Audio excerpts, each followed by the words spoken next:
Hello my dear friends, and welcome back to another Star Wars video. So this is going to be a big one.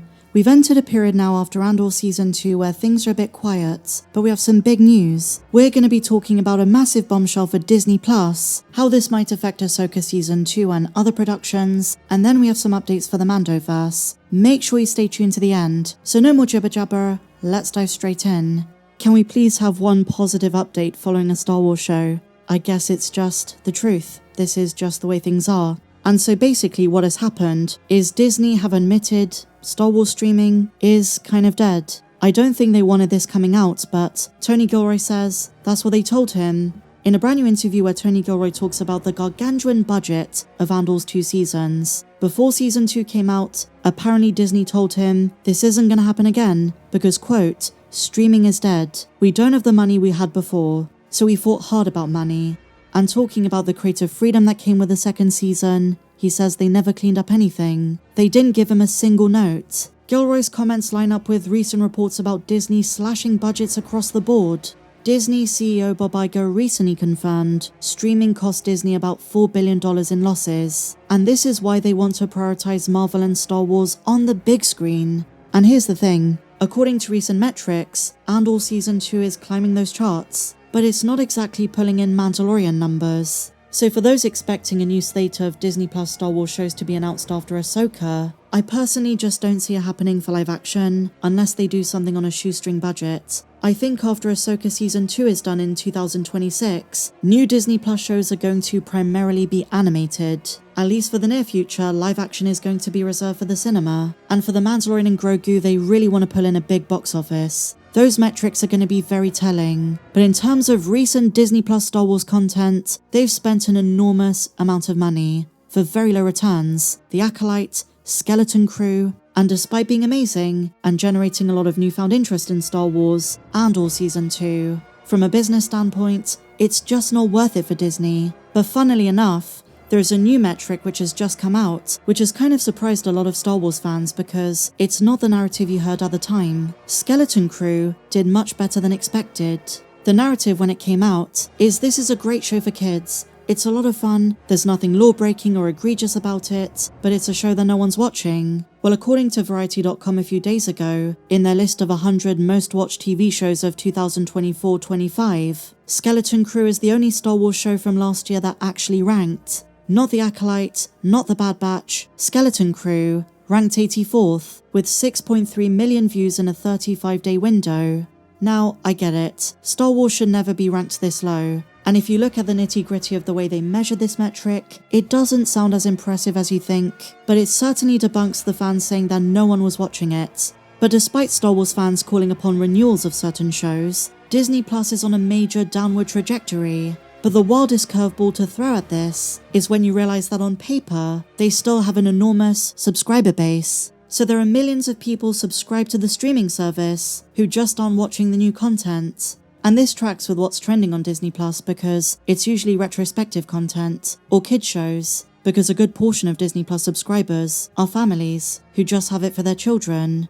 The new shows do trend, but viewership on movies like The Phantom Menace and Revenge of the Sith are honestly through the roof. Now, this is where we need to take certain claims with a huge pinch of salt, because Tony Gilroy's comments about streaming being dead have been stretched a bit too far. Some think it's going to affect Ahsoka's production. Let me just reassure you flat out, it isn't. The showrunner Dave Filoni is CCO of Lucasfilm. He has a lot of authority. Even if it wasn't already in production, the recent Disney confession would not slow things down on the Ahsoka front. This is the last show left, and it's one which concerns legacy characters. The return of Hayden Christensen, there are rumors stating Ewan McGregor, Natalie Portman, and Ahsoka is such a big part of the future of Star Wars, especially on the big screen with Filoni's future movie. The only thing this would change is if there were to be a third season announced. Maybe then it wouldn't be renewed. But reliable sources have been saying for some time, Ahsoka Season 2 is the final season of the show, and with production having started, nothing major is going to change. The budget is already in place and being spent. We have no idea what the final budget is going to come to, but the good news is it's getting the Andor treatment. They're filming on location. Dave Filoni has a lot planned for lightsaber fights, presumably more flashbacks, so it's probably not going to be cheap. And because of his position, despite Disney's recent stance, if he wants a very specific and expensive scene, I'm sure he can negotiate. Of all the creatives at Lucasfilm, he is best positioned to do so. And related to the end of Disney Plus Star Wars as we know it, Mark Hamill has made a huge declaration. He's ruled out returning to Star Wars as Luke Skywalker. The way this was being asked was in the context of returning as a Force ghost for the Rey movie. And Mark Hamill said, "It's time to move on. It's time for Lucasfilm to focus on their new characters." But I'm going to let you in on a little secret. I don't believe him. He said the exact same thing before contributing to The Mandalorian and the Book of Boba Fett. And you know, some might say, the damage is done. It's too late. They already ruined Luke in the sequel trilogy, so it doesn't matter if he returns or not. I just don't believe Disney is done with the character yet. Aside from merch and bringing him to the parks, with the deepfake technology getting better since 2021, and 2 Mando-verse movies just on the horizon, even if they don't use Mark Hamill this time, I don't believe we've seen the last of Luke. But even if Mark Hamill knew something, he has to say no. Another actor who doesn't know if they're going to return to Star Wars is Ming-Na Wen. She was asked if there's anything in store for Fennec Shand. She appeared in Mando, Book of Boba Fett, and The Bad Batch. And now she was asked, when are we going to see her again? She denies being involved in The Mandalorian and Grogu, and this has led to some fan speculation that she too is playing coy. I'm afraid to tell you though, my friends, she is telling the truth. With all of the sources I know close to the movie, there is no Boba Fett, and there is no Fennec Shand. I think it's such a shame because fans would love to see Boba Fett on the big screen again, but at the moment, there are no plans to continue their story. And at this point, in light of everything we've spoken about, a Book of Boba Fett Season 2 is basically impossible. It's not going to happen. I think there's a lot of fan speculation going around that the Mando-verse is building up to a big Avengers-style fight between the heroes and Thrawn, and if that's the case, I think Boba Fett will be a part of that. I would expect him in a sequel to The Mandalorian and Grogu. There was a rumour there's going to be no Season 4, but there might be a follow-up movie if the 2026 one goes well.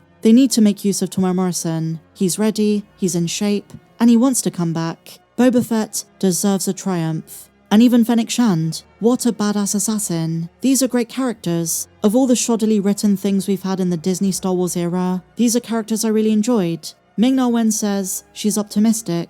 Fingers crossed. There is so much potential in all of these shows that maybe didn't do well or stories fans didn't enjoy. There are still some gems, and Boba Fett himself, the daimyo, along with Fennec Shand, are 2 characters who deserve so much better. And I still believe a Season 2 would have been amazing. Boba Fett needs to get off-world, Lucasfilm needs to connect him to the wider underworld, and as Tem himself admitted, he needs to be more ruthless. But what do you guys think? Do you think there's a future for Disney Plus Star Wars, or is it over? What do you make of Tony Gilroy's comments, and all of the other news we covered in this update? If you enjoyed this video, my dear friends, please be sure to give me a big fat thumbs up, subscribe if you're new, check me out on socials, and may the Force be with you, always.